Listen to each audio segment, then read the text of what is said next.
En esta ocasión voy a hablar sobre la diferencia entre la inteligencia artificial y la inteligencia humana.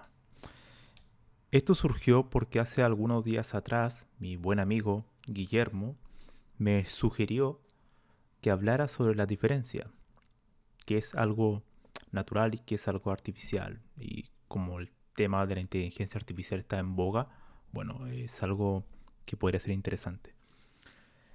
Me gustaría comenzar con una anécdota personal. Yo creo que muchos se van a sentir identificados. Hace algunos años atrás, yo a una chica, me acuerdo, por chat, le escribí una invitación. Y resulta que, bueno, esa invitación no fue aceptada. ¿Ok? La cuestión fue que yo no lo tomé como algo malo. De hecho, quedé bastante, no sé si feliz, pero tranquilo. Pensaba para mí mismo, bueno, lo intentaré más adelante. O sea, el mensaje no era una negativa, así que no pasa nada.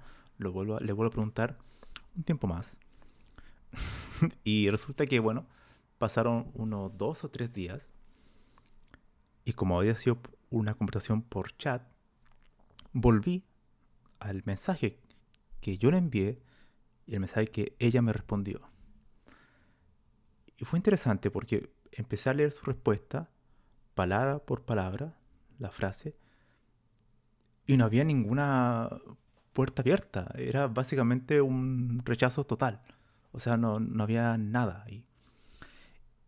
Y más que el hecho mismo del rechazo o que no aceptara la invitación, era lo que pensé después era cómo, por qué mi cerebro no lo interpretó como algo negativo, sino que lo siguió pensando que podría haber una posibilidad, ¿no? Era bastante absurdo. ¿Por qué había cambiado el pasado, el recuerdo del pasado, de lo que sucedió? Y bueno, eso es interesante porque abre la puerta a algo que siempre se ha dicho, pero muchas veces no se menciona quizás con tanta frecuencia, es que todas nuestras vivencias pasadas, cuando las volvemos a traer al presente y las queremos contar, cambian, las cambiamos, ya sea porque nos favorece o a veces todo lo contrario.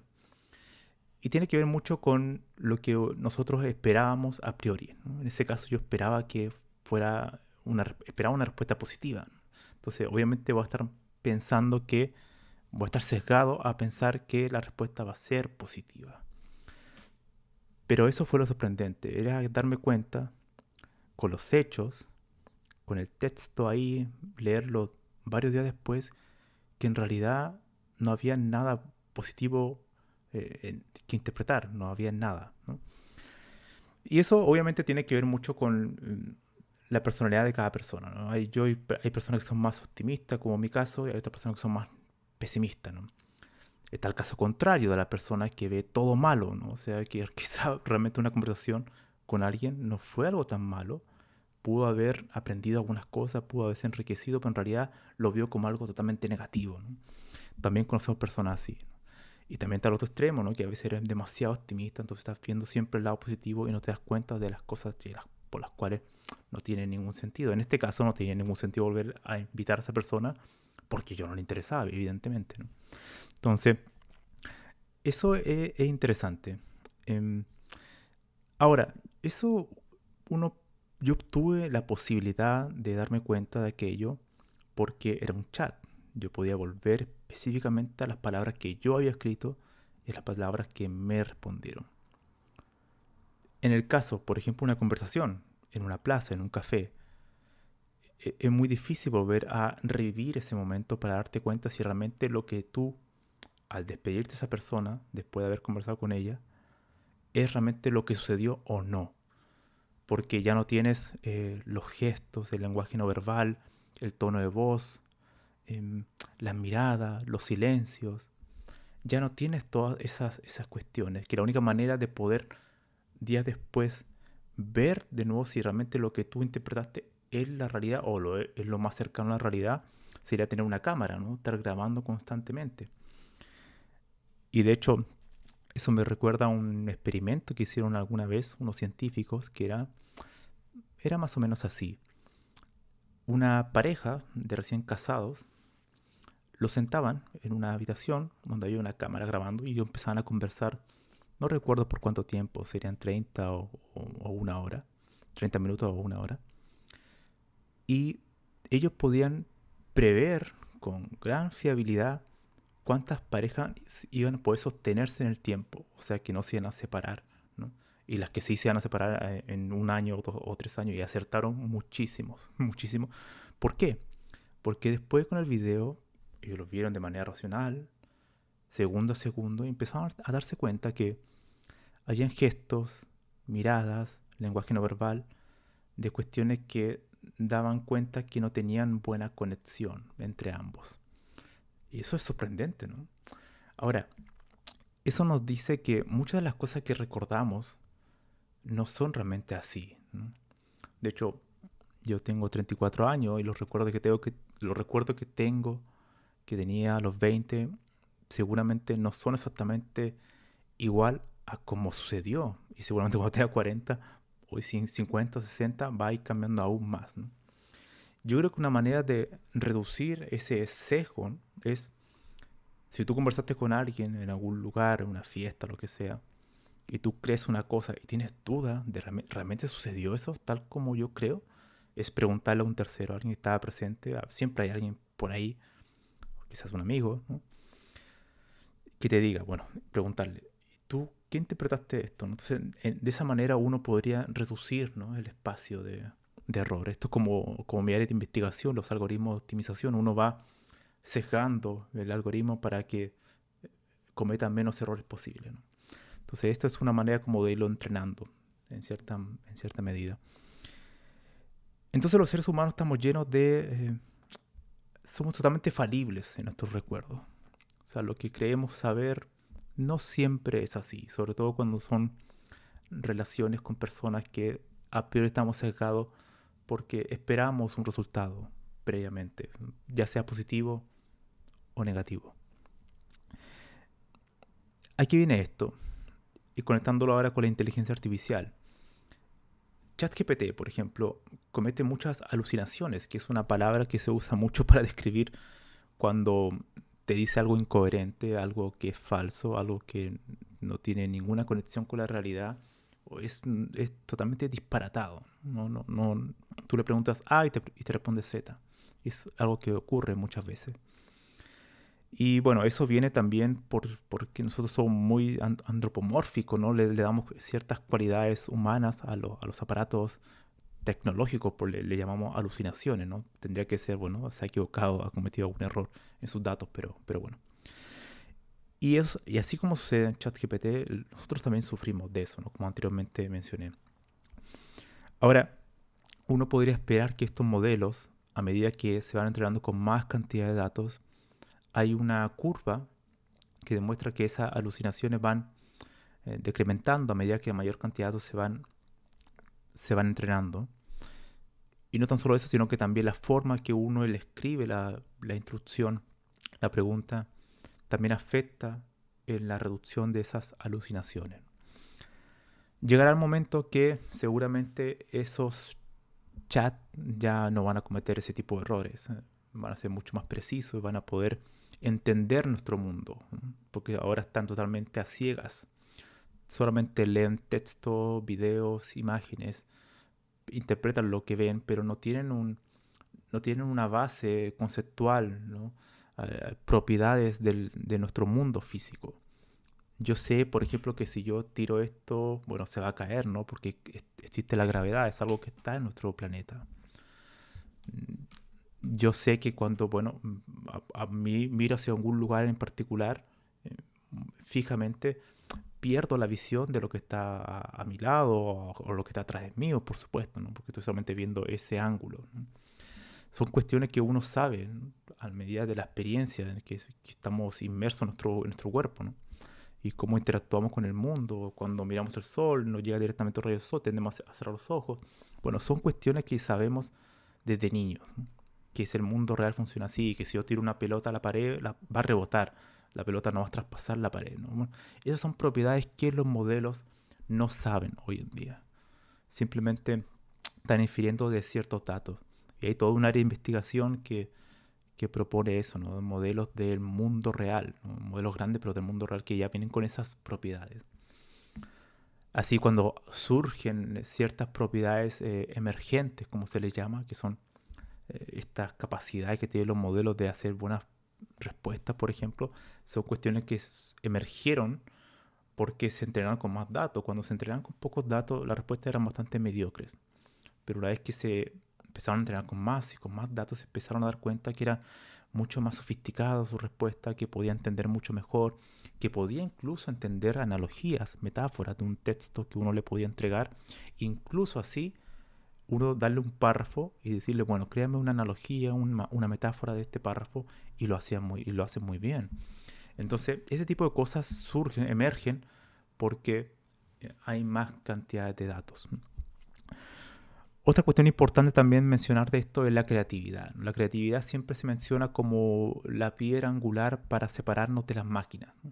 Los seres humanos somos creativos, somos capaces de hacer cosas. La creatividad yo lo entiendo como algo que no podemos predecir.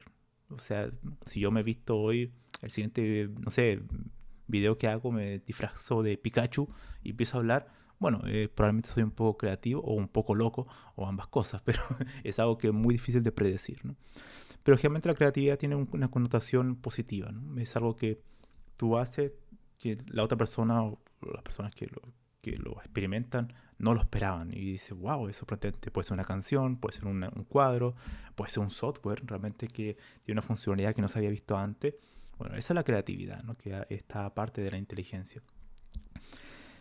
Y claro, muchos dicen que ChatGPT no es creativo, todo ese tipo de cosas, pero claro, uno siempre lo compara con algunos seres humanos son creativos, no todos los seres humanos son creativos. Hay mucha gente que no tiene la capacidad de crear metáforas, analogías, esa capacidad de usar el lenguaje o de tener alguna habilidad artística, de crear cosas. No es algo muy común, de hecho. Si quitamos la parte artística, de hecho, de la creatividad, no hay mucha gente que tenga un pensamiento crítico, que genere ideas propias. eh, no es algo muy común, de hecho. De hecho, incluso en ambientes como el doctorado, tampoco se ve mucho eso. Se ve mucha gente inteligente, mucha gente trabajadora, mucha gente sistemática, organizada, metódica, pero creatividad es algo diferente. Es algo diferente, algo de intentar crear algo nuevo que no se ha visto previamente. Entonces, claro, si uno le pide, bueno, las máquinas no son creativas, bueno, los seres humanos tampoco somos tan creativos, dicho sea de paso. Y, y yo creo que, bueno, la creatividad sí es algo que se ve con mucha más fuerza en los niños. Cuando tú observas a un niño, o están jugando, se están moviendo por el mundo, te empiezas a dar cuenta que empiezan a hacer cosas que son impredecibles, ¿no? Son muy impredecibles y se empiezan a mover de aquí para allá, empiezan a cantar, pronuncian la palabra de otra manera, ¿no? Porque están aprendiendo, están interactuando con el mundo y eso lo hace ser muy creativo, ¿no? No tienen miedo a cometer errores. Y probablemente la adolescencia, la misma sociedad o la misma interacción humana, la vergüenza, los temores, los miedos van coartando, van encerrando la creatividad hasta que algunas personas, de hecho, se, se desaparece básicamente en su vida, ¿no? Y es muy triste ver eso, ¿no? Entonces simplemente quería hacer esta reflexión, ¿no? Que nuestros pensamientos como seres humanos son siempre falibles y las máquinas hoy también lo son, también son falibles.